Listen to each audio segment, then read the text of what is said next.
show you how to make collard greens and cornbread. Collard greens is a soul food staple, and it's the way you prepare them and the things that you prepare them with. A lot of African American people have collard greens just about every week and on holidays. And so many people prepare them so many different ways. But I'm going to show you my version of collard greens. So let me show you. Come over here. So to clean them, there's several ways you can pick them. You either can pick them like this and pick the stem off of them, or you can cut them like this.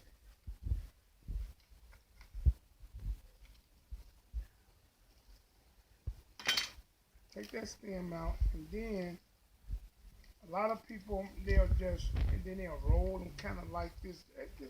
This is a lot of work for me.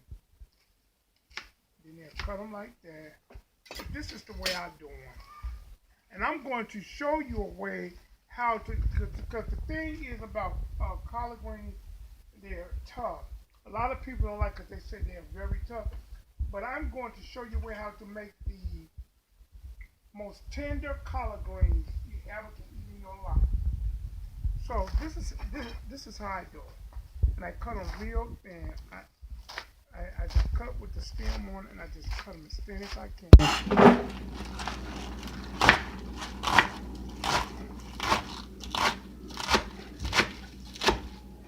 And then I'm going to wash the rest of them. And as you can see over here, these have already been cut and washed. As you can see over here. But I just wanted to show you how I cut them and how I prepare. Now let's prepare our collard greens. So you can use any type of smoked meat. Smoked turkey, smoked neck bones, smoked rib tips, ham hocks, bacon, any kind of smoked meat you want to. So what I'm going to use today, I have some smoked neck bones. And this is all I do. I drop, you hear the babies in the background once again. I'm going to put 2 heaping teaspoons of minced garlic, some crushed red pepper, and a lot of people like use cut up an onion. So I try not to, because the thing about when you put an onion in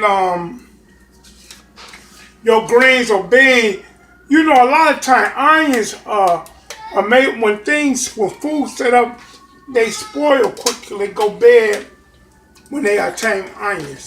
So I'm going to add a little seasoned salt. Then I'm going to add, collard greens tend to be a little bitter. I'm going to add some sugar. And I'm going to add some water. And you can see how much I didn't put a lot of water. And then I'm going to add some fried meat grease.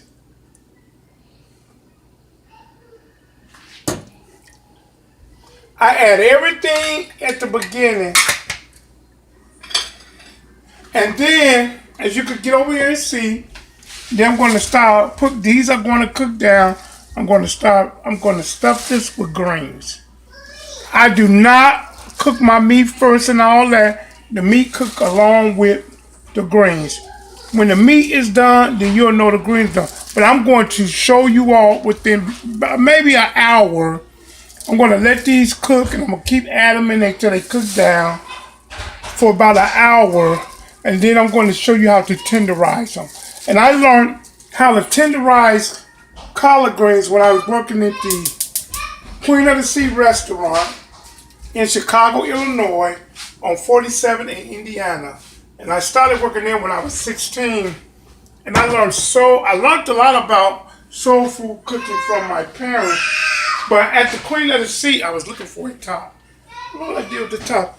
I learned a lot from my parents about cooking. Every Sunday, when I was coming up as a little boy, every Sunday my father would cook Sunday dinner. My dad cooked Sunday dinner. And you always had two things, greens and sweet potatoes. You never knew what type of meat you was going to have or other sides, but the major dishes were greens and sweet potato. Collard green, mustard and turnip greens, cabbage, but it was always a leafy green vegetable and sweet potato. Then he might have chicken and dumplings. We might have pot roast, might have fried chicken, baked chicken. Everything else was there, but it was always, every Sunday you knew that you were going to have greens and sweet potatoes and cornbread.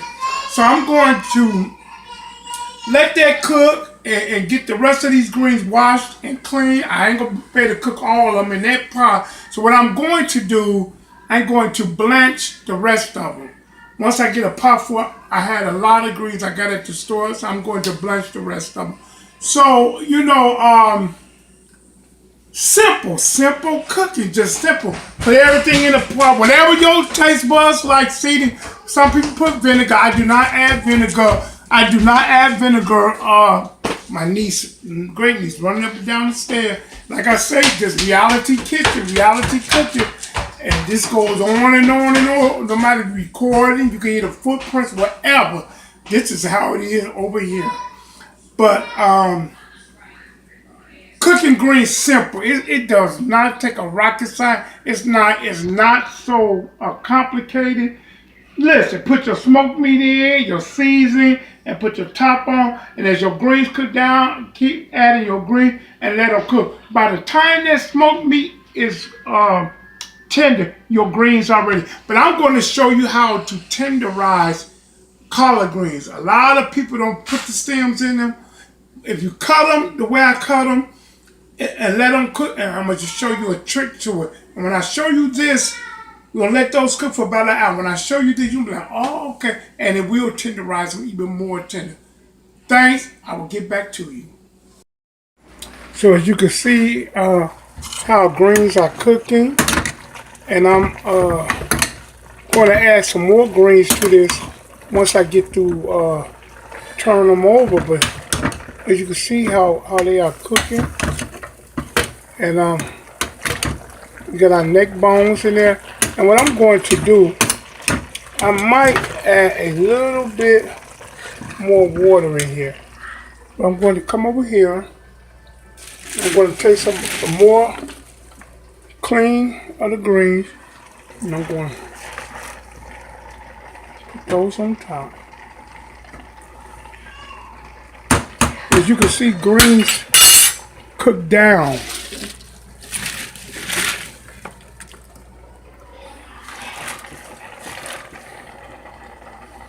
And I tell you, the aroma in here is just wonderful. Though, now this the set I cut last that I have to wash.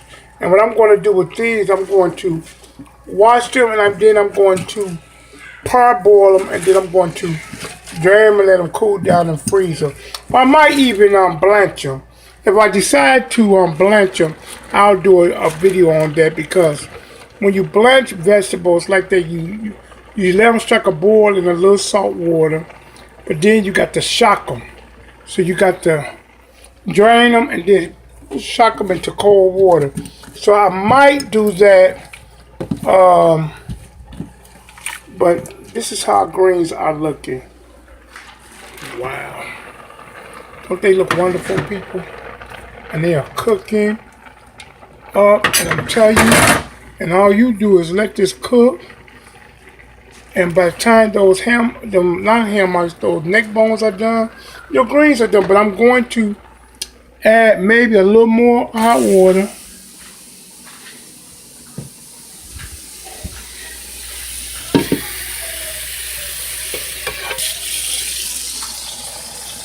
Just a little. Let's see. As they cooking down, maybe a little more. I want them to cook down.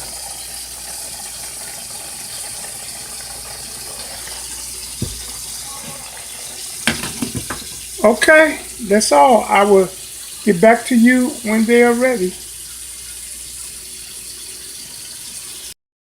greens are really cooking. They are really cooking. So now I'm going to show you a trick. I learned this from some women, some older women from down south when I worked at the Queen and Sea. The tenderized collard green, you want to give it maybe a tablespoon of baking soda. I'm gonna put like I'm not a teaspoon. I am so sorry. I put teaspoons, 2 teaspoons of baking soda, and they're gonna tenderize them. So when if you worry about the stems in there or anything, they're going to that baking soda will tenderize these. Cause look at that, folks. Simple and easy, quick, and all you do is let them continue to cook. The baking soda is what's going to tenderize them. And I will get back to you once they've confirmed. I'm going to let these cook about another hour on medium heat. As let them cook down as our meat. But you see, our meat is already tender.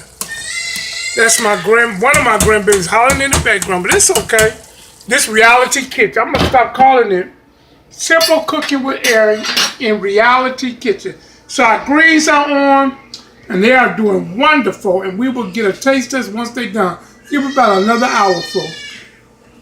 Greens are really coming along. I just added some more greens into this pot. This is kind of a small pot to be cooking all these greens, but I'm not going to cook the rest. And then I'm going to freeze those.